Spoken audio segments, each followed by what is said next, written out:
stop using fossil fuels, what will happen to those jobs? If we want to save the planet, we need to stop using fossil fuels and switch to renewable energy. But what about those people who still work for fossil fuels? There are hundreds of thousands of highly skilled workers in the oil and gas industry, and they can't be forgotten about. The first thing we can do is standardise training. At the moment, workers are often expected to pay for their own training. If they happen to change employers, they have to undertake pretty much the same training, but they have to pay out of their own pocket.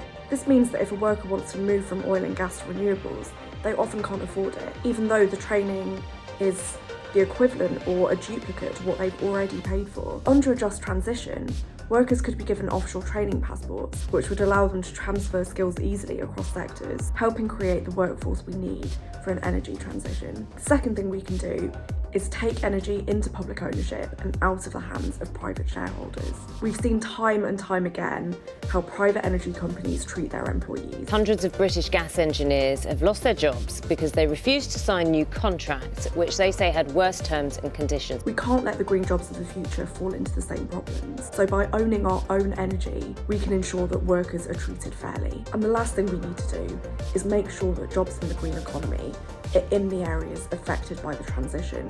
We can't abandon those towns and cities like they have been in the past. When Margaret Thatcher declared war on the miners, communities were abandoned and workers weren't looked after. We can't repeat the betrayals of history. 81% of workers in fossil fuels have said they would leave the industry if they had jobs to go to. We have to make sure that happens. We don't have a choice. We have to transition to a green economy. When we do, let's make sure it's done fairly. Please share this video.